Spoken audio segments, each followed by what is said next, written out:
ॐ आयातु वरदे देवी त्रयक्षरे ब्रह्मवादिनी गायत्री छन्दसां मातः ब्रह्मयोनिर्नमोऽस्तु ते। वेद माता गायत्री को नमन, गुरुदेव वंदनीय माता जी को नमन। गायत्री महाविज्ञान में गायत्री महाविद्या के ऊपर अनेक टॉपिक और अध्याय दिए गए हैं। उनमें से एक टॉपिक है गायत्री मंजरी। इस गायत्री मंजरी में गायत्री महाविद्या का जो महात्म्य बताया गया है, वह महात्म्य किसी व्यक्ति विशेष के द्वारा नहीं, बल्कि भगवान भोलेनाथ के द्वारा माता पार्वती को गुप्त विद्या के रूप में बताया गया है। आज हम आपके सामने गायत्री मंजरी की जो हिंदी टीका है, वह मैं पढ़ करके आपको सुना रहा हूं, और यह सुन करके आपको गायत्री माता के प्रति श्रद्धा और बलवती होगी। एक बार कैलाश पर्वत पर विराजमान देवताओं के पूज्य महादेव जी से वंदनीय पार्वती माता ने पूछा, हे संसार के स्वामी योगेश्वर महादेव, आप किसके योग की उपासना करते हैं जिससे आप परम सिद्धि को प्राप्त हुए हैं? पार्वती जी की कर्णप्रिय और मधुर वाणी को सुनकर विश्व का कल्याण करने वाले महादेव जी बोले, हे पार्वती, तुमने बहुत ही गुप्त और गूढ़ रहस्य के विषय को पूछा है, फिर भी स्नेह के कारण वह सारा रहस्य मैं तुमसे कहूंगा। गायत्री वेद माता है, पृथ्वी पर वह आद्य शक्ति कहलाती हैं, वही संसार की माता है, मैं उसी की उपासना करता हूं।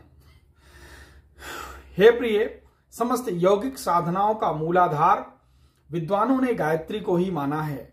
10 भुजाओं वाली अत्यंत रहस्यमयी यह गायत्री संसार में 5 मुखों को धारण करती हुई अत्यंत शोभित होती है।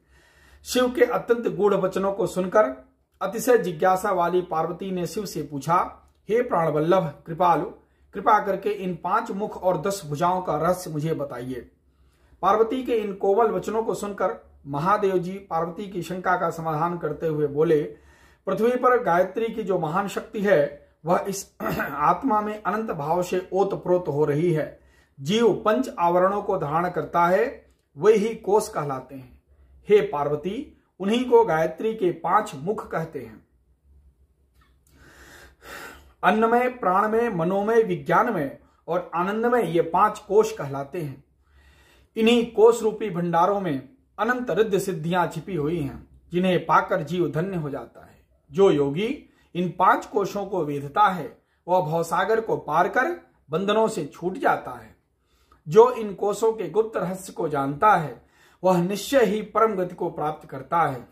मनुष्यों के शरीर अन्न से बने हैं, उपत्तिकाओं पर स्वास्थ्य निर्भर रहता है। आसन, उपवास, तत्व सिद्धि और तपस्या से अन्नमय कोश की शुद्धि होती है। प्राण शक्ति से मनुष्य का ऐश्वर्य, पुरुषार्थ, तेज एवं यश निश्चय से बढ़ता है। 5 महाप्राण और 5 लघु प्राण, इन 10 से उत्तम प्राणमय कोश बना है। बंध, मुद्रा और प्राणायाम द्वारा यत्नशील पुरुष को यह प्राणमय कोश सिद्ध होता है। मनुष्यों में चेतना का केंद्र मन कहा गया है।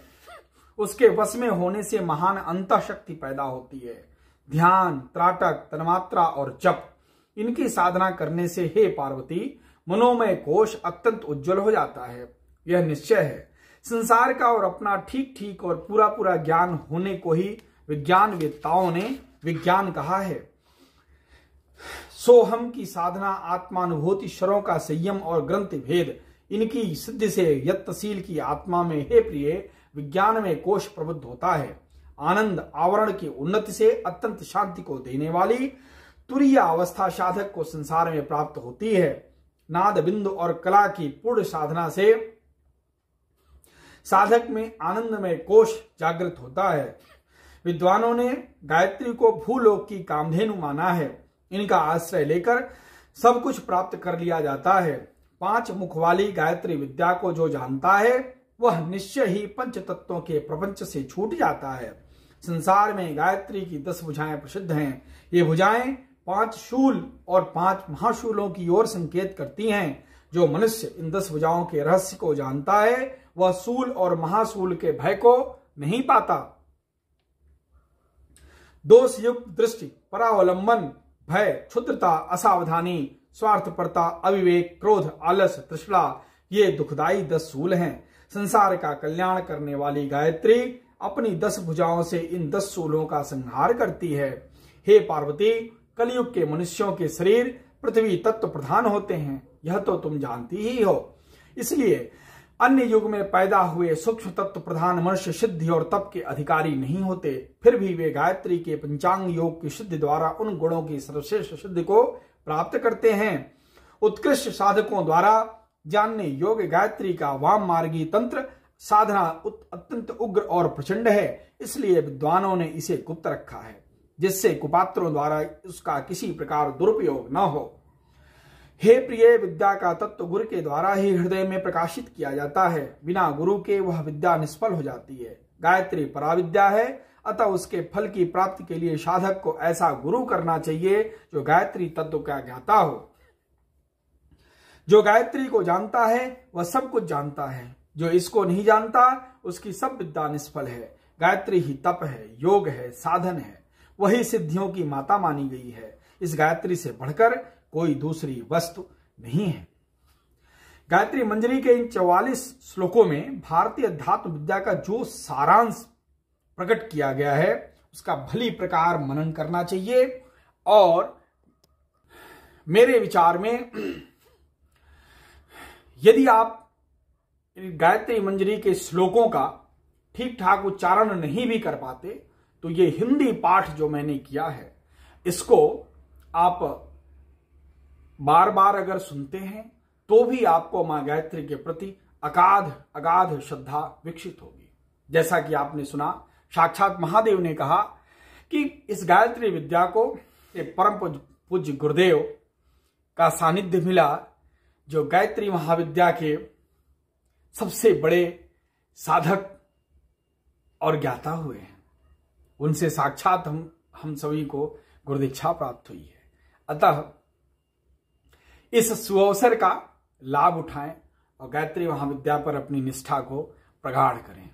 श्री गुरुवे नमः।